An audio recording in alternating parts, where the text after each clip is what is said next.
अपने सवाल की शुरुआत मैं प्रीतम सिंह जी आप ही से करना चाहूँगी। पहला सवाल मेरा यही है कि कांग्रेस पार्टी की स्थिति को आप इस वक्त कहाँ देखते हैं? कांग्रेस पार्टी की वर्तमान में जो स्थिति है वो बहुत मजबूत है। चुनाव में हार जीत एक सिक्के के दो पहलू हैं। जब हम चुनाव मैदान में जाते हैं, कभी हम हारते हैं, कभी जीतते हैं।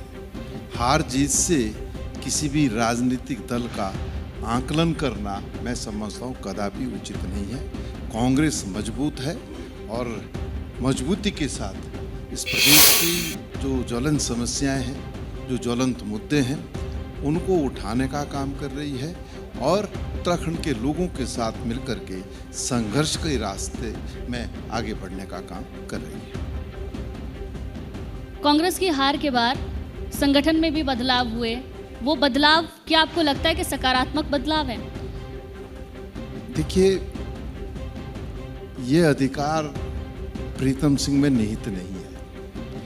इस परिप्रेक्ष्य में राष्ट्रीय नेतृत्व निर्णय लेता है किस व्यक्ति को क्या जिम्मेदारी सौंपती है और जिन साथियों को जिम्मेदारी सौंपी गई है, मैं समझता हूँ कि कांग्रेस के एक एक साथी का दायित्व बनता है, कर्तव्य बनता है कि हम सब लोग मिलकर के संघर्ष के इस दौर में जो उत्तराखंड की पीड़ा है, जो उत्तराखंड के मुद्दे हैं, उन मुद्दों को सामने रख करके संघर्ष करने का काम करें और जो हमारे साथी नेतृत्व कर रहे हैं उनकी अगुवाई में हम राज्य के अंदर कांग्रेस को मजबूत करने का काम करें। प्रीतम जी, मेरा एक सवाल है कि अभी सरकार 100 दिन की उपलब्धियां बताना शुरू कर दिया है। अभी हालांकि 100 दिन पूरे होने में 1-2 दिन होंगे और मुख्यमंत्री जी को तो 1 साल हो जाएगा 4 जुलाई को। अगर हम निरंतरता में देखते हैं तो 1 साल हो जाएगा।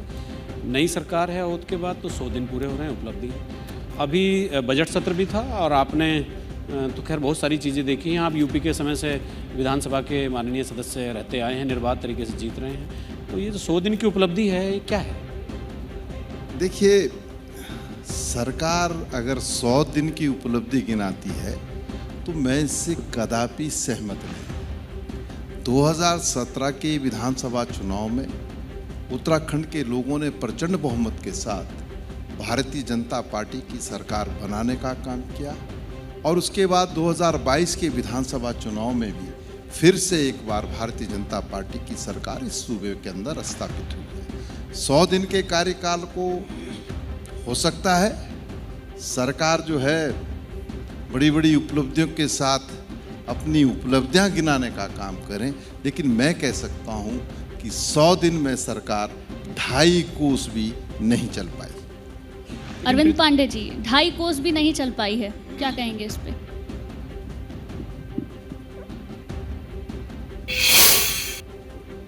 इस कॉन्क्लेव में उपस्थित हमारे बड़े भाई प्रीतम सिंह जी, हमारे बहुत वरिष्ठ हैं, अजीत भाई, सम्माननीय बहन जी, उपस्थित सभी भाइयों बहनों और आपके चैनल के माध्यम से मुझको जो लोग प्रदेश के सुन रहे हैं, आप सबको साधुवाद। आपके प्रश्न में बड़े भाई प्रीतम जी ने सरकार के 100 दिन के काम को लेकर कहा कि 100 दिन चले 2.5 कोस। ये गांव के मुहावरे बने हुए हैं और इसका प्रयोग करना भी चाहिए। और प्रीतम भाई ने, ये आप भी जानते हैं कि जो 100 दिन की गवर्नमेंट की उपलब्धि है वह बेमिसाल है, लेकिन आप विपक्ष में बैठे हैं। विपक्ष नीतिगत, दलगत सरकार की आलोचना करना इनकी जिम्मेवारी है। या उसी कड़ी में आपने कहा 100 दिन चले 2.5 कोस, लेकिन इसे सरकार ने इससे बहुत आगे जाके काम किया है। यह प्रदेश की जनता कभी सोच नहीं सकती थी कि देश के अंदर गांव-गांव से मांग आती थी कि देश के अंदर सिविल कोड लागू कब होगा। हिंदुस्तान के अंदर इतिहास बनाने का काम किसी ने किया है तो उत्तराखंड की जनता की चुनी हुई सरकार पुष्कर सिंह धामी जी की योग्य नेतृत्व में सिविल कोड का काम करने का हमारी गवर्नमेंट ने काम किया है। इतने कम समय में ड्राफ्ट कमेटी भी बना दी। यह छोटे मोटा इतिहास नहीं है, बहुत बड़ा ऐतिहासिक काम है। भाइयों बहनों, बजट हमेशा प्रदेश का पास होता है विधानसभा के अंदर, और प्रीतम भाई तो योग्य आदमी हैं। हम लोग इनसे बहुत कुछ सीखते हैं सदन में, पक्ष विपक्ष के नाते, और भगवान की कृपा है कि हमको तो पक्ष विपक्ष दोनों बैठने का मौका मिला है, और हम पक्ष में भी इनके भाफर सुनते आए हैं और विपक्ष में भी सुनते आए हैं। लेकिन पहली बार उत्तराखंड प्रदेश के अंदर जो बजट बनना चाहिए वह आम जनता के सहयोग से बनना चाहिए। आम जनता जो चाहती है वह अपने सुझाव दे। हमारी गवर्नमेंट ने खुले मन के साथ